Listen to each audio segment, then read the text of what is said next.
All right. That one time I got scammed. Yeah, let me get on there. What's going on, y'all? Welcome to That One Time I with Hood Rawlz. That is me, that is I.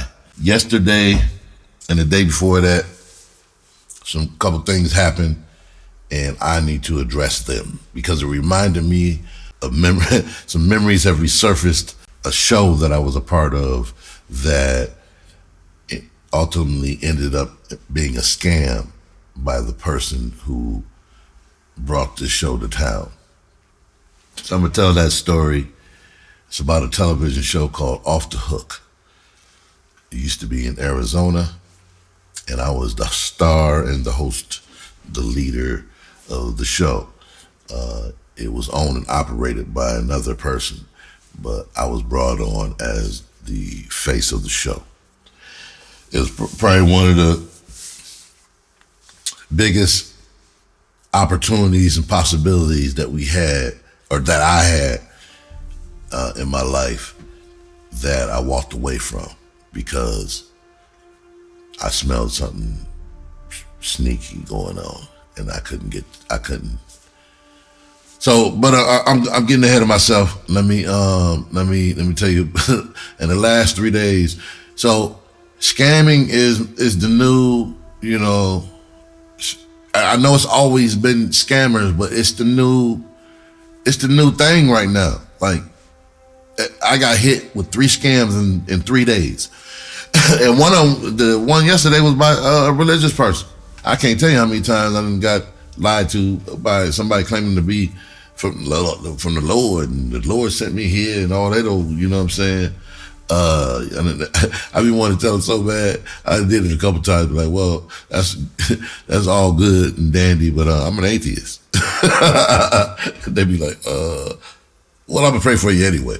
The last 2 days there was an attempt at scamming me 3 times. The first one, so I'm a music artist as well, Hood Rawlz. I got music out there. My streams are doing well. When you post about your music, when you do something on any genre and entertainment, and I would dare to say any subject matter or field, if you were putting something out there representing a doctor, you're a doctor, you gonna get some kind of doctorial scam, I would assume. You know what I'm saying? You gonna get some kind of somebody trying to scam you out of something that's dealing with the medical field, period, right? So music, film, stand-up, all that. There's bots out there on social media waiting to pounce to send you a message talking about, use us and we can stream your music and get it on playlist and this, that, the third. We'll promote you. And then you go look at their page, they got 4 followers. You know what I'm saying? It's like, what? The other day on my Facebook page, on Hood Raw's Facebook page, this dude from overseas, like, love your music. 9 times out of 10, they don't even know what your music sounds like. They just saw your picture that you do music, and it's an opportunity to solicit to you. And so, to try to fish you, hey, like your music, so you can say, oh, brushing your ego. Oh, thanks, man. Thanks for listening. Hey, you need some promotion? No, I don't. Then he had the nerve to come back and say, well, you only got 53 views on this video. And I went back. I was like, well, I got 100,000 followers on TikTok. I ain't heard from him. Like, get the fuck off my page, man. You know what I'm saying? Like, they're everywhere. So the other day, my music's out there. So the other day, I get a Instagram message, private message, from someone claiming to be from Hot 97 in New York. Mind you, before they sent me that message, I peeped game a couple days before that because they friended me or they followed me. And so I went and looked to see who they was or whatever. And it seemed like they was from a radio station. I can't remember. I don't think I noticed. Maybe I did. It said Hot 97. in her pictures, and she was at the radio station or what. Maybe I don't think I noticed that, but I noticed that she was at a radio station in several pictures. So I didn't think nothing of it. I didn't say hi or nothing like that. So 2 days passed, and I get a private message from this person. I remember the name. I'm like, and they were like, "Hey man, I like your music. You got potential." I was like, "Oh, thanks. Thanks for listening." And I was like, "Have you heard? Can I ask you where you heard it from, and what songs you heard?" And they were like, "Yeah." So they sent me screenshots of 2 of my songs, and they sent me those 2 pictures. I was like, "All right, well, you ain't heard nothing yet." And so I sent them a link with on Spotify, and so then they came back with, "Hey, you know who we are, right? Hot 97, blah, blah, blah." I was like, "Yeah, I know who you are." And then I confirmed and said, "Is this the one in New York, right?" And she was like, "Yeah, I want to help you with your music. We have these packages, blah, blah." When she said that, ding, ding, ding, you know what I'm saying? You just said that you like my music and you're a DJ at Hot 97. Why I gotta have a package? You know what I'm saying? You ain't talking about like a news package. Well, I gotta have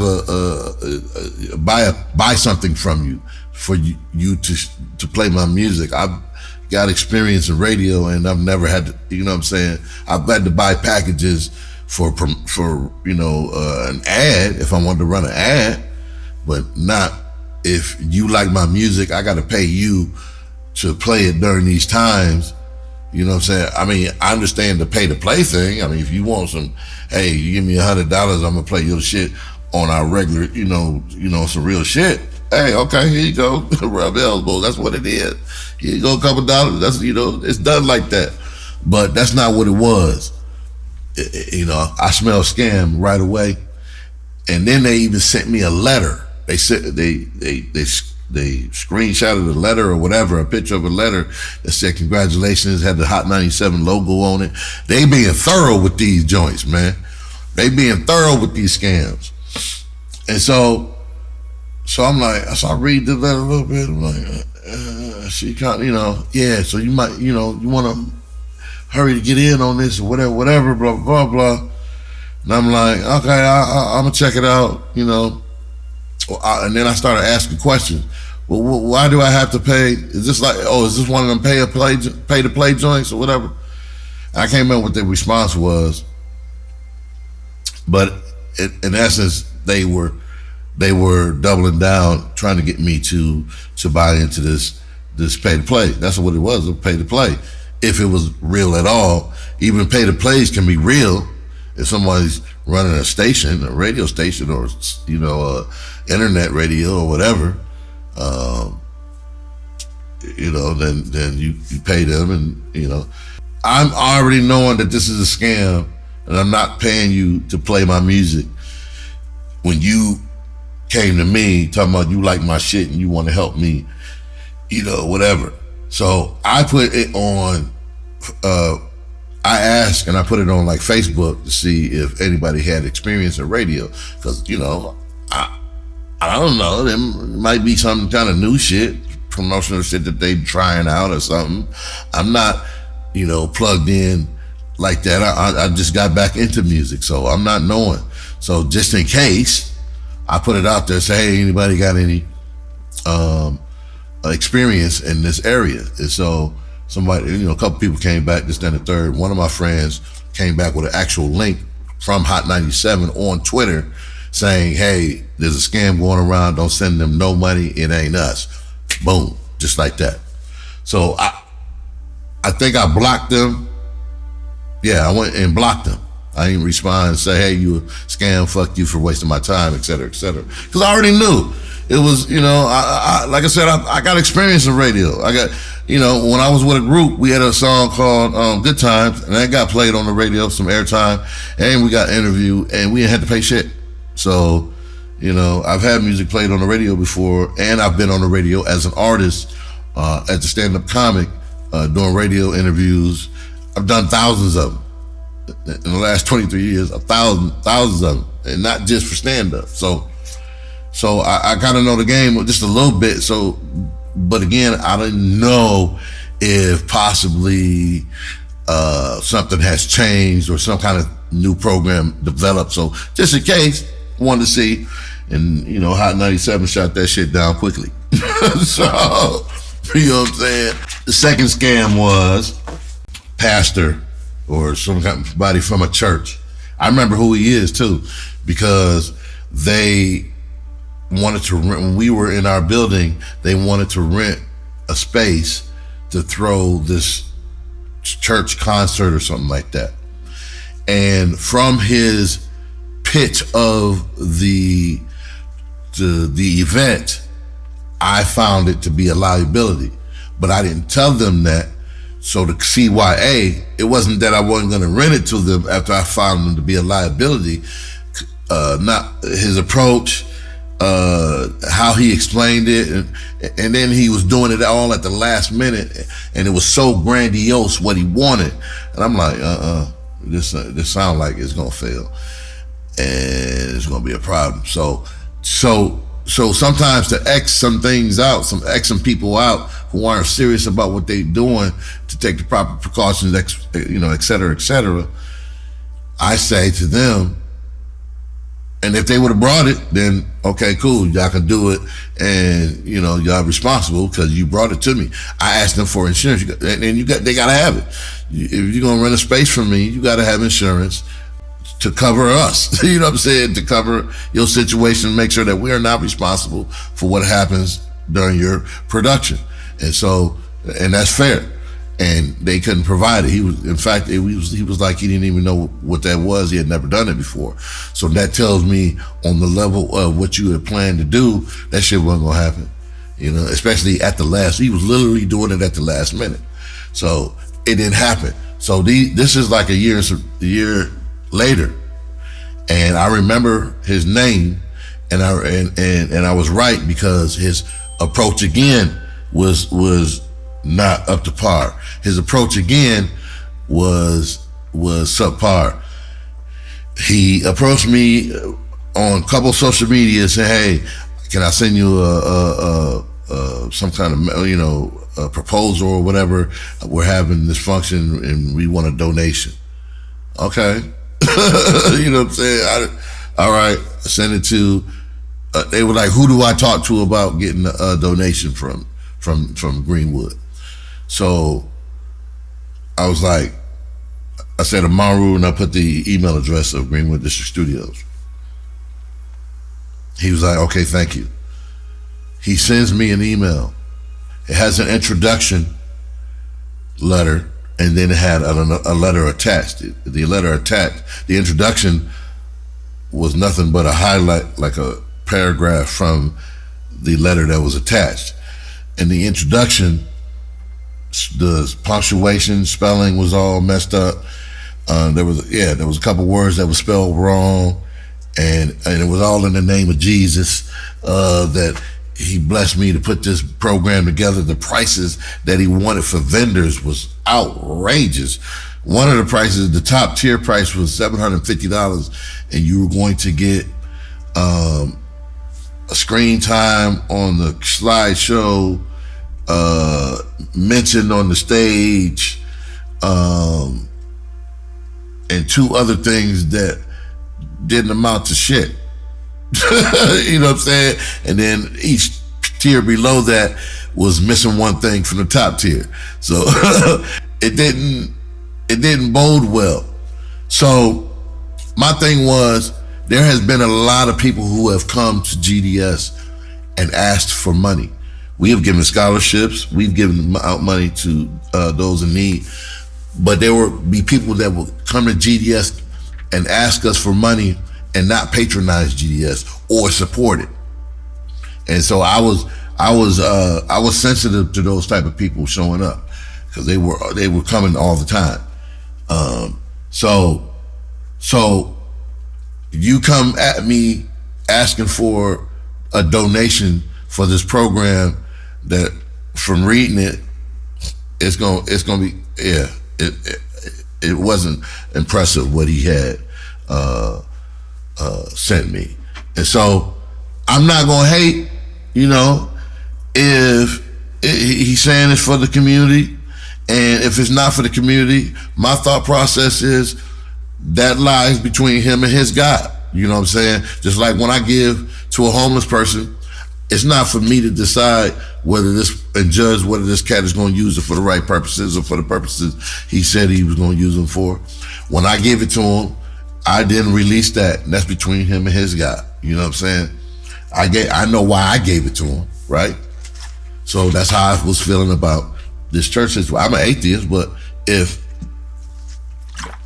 the greater good is for them to do something for the community, keep the kids out of trouble, give them something to do, feed everybody, et cetera, then I'm with it. I am so with it. So, I ain't gonna give you no $750, but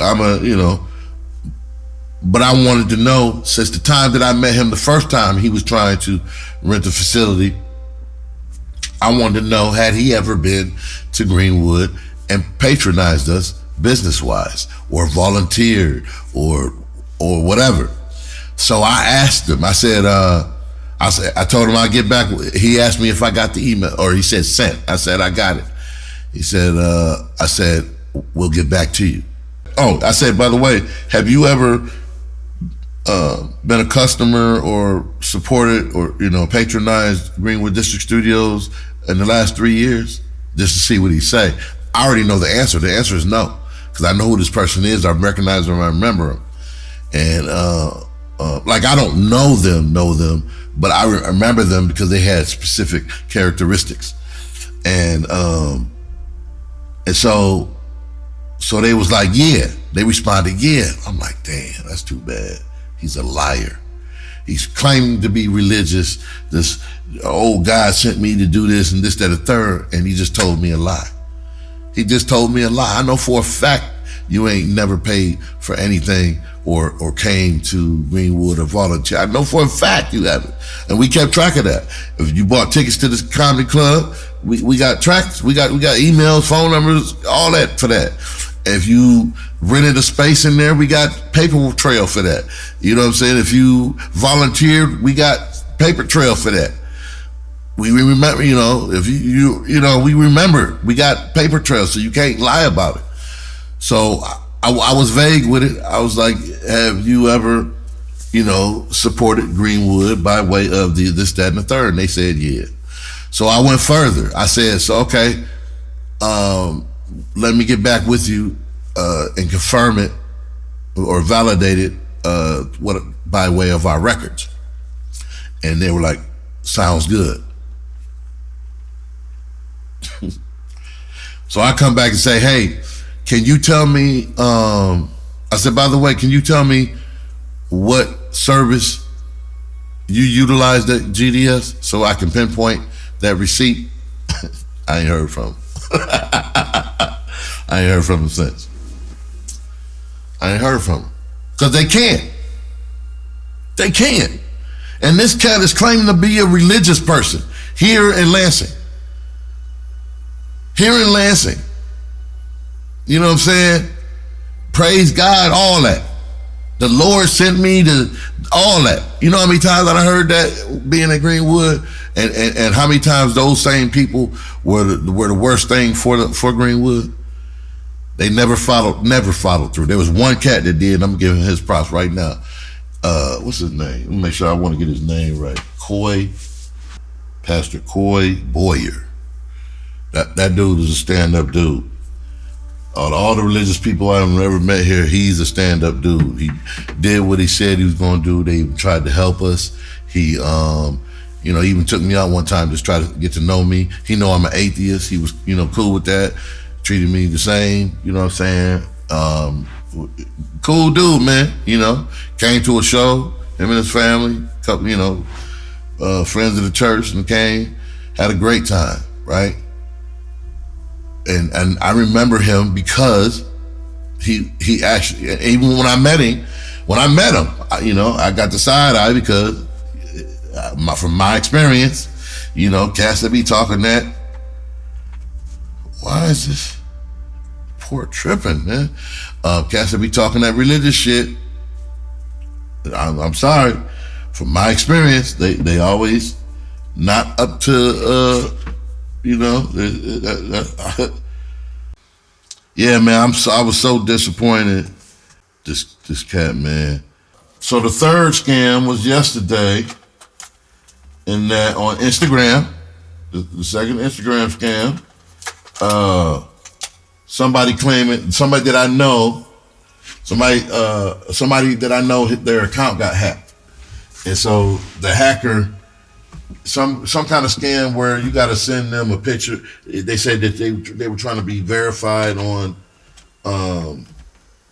they were trying to get verified on Instagram, and they needed 30 people to send some kind of screenshot, whatever. So they send you a private message, and it says something like, hey man, what's up? Can you help me out? I'm trying to get verified, and I need you to take a picture of your account and send it to me. EXPLICIT, can you help me? And I'm like, cool. I thought it was weird that he didn't address me by my name, and that he wouldn't hit me on this other platform if he really wanted to ask me that. Because we've talked on there plenty of times. I don't think we've ever talked on Instagram like that in private messaging. So those red flags was hitting me all, in my head, and I'm thinking, I'm like, so I even told him, I said, well, let me verify you real quick. Who is our mutual friend? And if they answer that, there's only one answer. You know what I'm saying? They got to know that to, you know what I mean? And they gave me some kind of bogus. Oh, they said, yeah, that's just it. My address book in my phone is messed up, so I don't know who it is that I'm talking to. Okay, and so then right then and there I knew it was a scam. So you didn't know who you was talking to, but yet you are in my account saying that you need me to verify who you are so that you can be verified, but you don't know who I am, asking me to verify you. All that, when it get confusing, it's a fucking scam. You know what I'm saying? And then, so I was like, now I'm a fuck with him. So I'm like, okay, I'm thinking that's a bullshit excuse. Okay, so, what do you sell? Because he sells a product too. What do you sell? And so Cub responded. Cub was like, are you gonna help me or not? So that's what I do for sure. You know what I'm saying? That's what I do for sure, that my man's a scamming. So I went on Facebook, was like, yo man, your account got hacked, and EXPLICIT, this, that, and third. And man, he was like, yeah, I know, man. That's how they got me. Or yeah, don't respond, don't send them that text message. That's how they got me. And I'm thinking to myself, damn, they got you. How did they get you? Because that shit was obvious to me. And so I went back and responded to him, because I hadn't responded after they asked me, are you gonna help me or not? I was like, eat a dick. And I blocked their ass. And then so I went and told my man what I told him. He was like, you're my hero. Yeah, man, if you pay attention and listen to what they saying, you can catch on that it's a scam. You know what I'm saying? And and if you're not desperate, if you're desperate, I can see how that shit would work. Especially that radio shit, when they sent me that paper talking about, congratulations, we like your music. And so basically it was like, congratulations, we like your music, and we want you to pay for other people to hear it. You know what I'm saying? And people fall for it, because they figure, damn, if they got an audience and I gotta pay them to get my stuff on there, then sure, maybe it might be worth it. First, foremost, are they real? I know that Hot 97 is real, but are you really with Hot 97? If so, how come I haven't heard this, or they haven't plastered this all over, social media, on different music platforms or whatever, to let artists know that there's possibilities for them to get, because it's all kind of Spotify shit saying, hire me to get your streams on this algorithm and da-da-da-da-da, this, that, and third. So, it's like, it's red flags, man. And I be like, no, I'm not desperate, man. I know it's a hill you got to climb, and understand that I have been away from music for a minute, so I got to get back up on that and climb up the mountain just like everybody else, and hope truly that cream rises to the top. I think I got some good music, that we do good music, and that we will find our audience. So, and I'm not willing to compromise it by trying to, some kind of get rich quick, so to speak, for the lack of a better comparison situation. I've been scammed too many times in my life to be getting hit up by amateurs. You know what I'm saying? They was amateurs. They was amateurs. I done got scammed by the best. Which leads me to the main story.